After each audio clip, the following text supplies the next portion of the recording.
Wanahabari lakini pamoja na wananchi kwa ujumla, utakumbuka kwamba mamlaka ya mawasiliano nchini kwa maana ya TCRA imekuwa ikitoa taarifa pamoja na takwimu kwamba wizi kwa njia ya mitandao au uhalifu mwingine kwa njia ya mitandao umeshamiri nchini. Lakini mkoa wetu wa Rukwa umekuwa ukitajwa kuwa ni miongoni mwa mikoa vinara au inayoongoza katika uhalifu kwa njia ya mitandao. Sasa kufuatia taarifa hizo za TCRA, mwezi Februari mwaka huu tulifanya misako kwa lengo la kuwakamata wale wote wanaojihusisha na uhalifu kwa njia ya mtandao. Katika misako hiyo tulifanikiwa kuwakamata watu 13, wakiwemo mwanamke mmoja kati ya hao 13. Wote takriban ni vijana tu ambao wana umri kati ya miaka 17 hadi 32. Hao tuliowakamata tuliwakuta wakiwa na line mbalimbali za simu, idadi yake ni 36, lakini wakiwa na simu 19, kwa maana ya 19 ambavyo vyote wanavitumia katika uhalifu wao kwa njia ya mtandao kwa maana ya utapeli. Zipo mbinu ambazo wanazitumia kama vile kujifanya ni waganga wa kienyeji ambao wanatibu magonjwa sugu yaliyoshindikana. Lakini mbinu nyingine wanayoitumia ni kujifanya wao ni viongozi au wanachama wa chama cha Freemason. Njia ya tatu ni ile ya kutuma ujumbe tuliouzoea almaarufu tuma kwenye namba hii.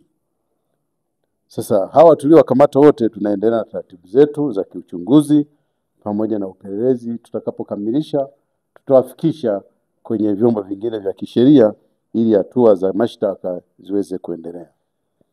Wananchi tunao wito, jeshi la polisi tunao wito kwa wananchi. La kwanza, utajiri haupatikani tu hivi. Unaambiwa ujiunge, tuma fedha kiasi fulani, ujiunge na chama cha Freemason utakuwa tajiri. Kwa hiyo tunasema utajiri haupatikani ovyo ovyo, unapatikana kwa njia ya kufanya kazi. Kwa hiyo tunawahimiza wananchi wafanye kazi. Lakini kwa wale ambao wanajikuta wako kwenye changamoto ya maradhi au magonjwa, tunawahimiza waende hospitalini. Inaposhindikana basi waende kwa wataalamu wa tiba za asili wanaowatambua au wanaotambulika. Lakini la mwisho kwa wananchi ni lile la tuma kwenye namba hii. Ukipata ujumbe wa namna hii usiwe na haraka. Hakiki kwanza huo ujumbe unatoka kwa mtu unayemtambua, unatoka kwa watu sahihi ili uweze kutuma hizo fedha. Usitume tu haraka. Lakini kwa vijana hawa wanaojihusisha na wizi au utapeli kwa njia ya mitandao, tunawaonya. Jeshi la polisi mkoa wa Rukwa tunawaonya waache kabisa uhalifu wa namna hii, kwani misako au operation za namna hii tutaendelea nazo na tutawakamata kokote kule waliko. Asante.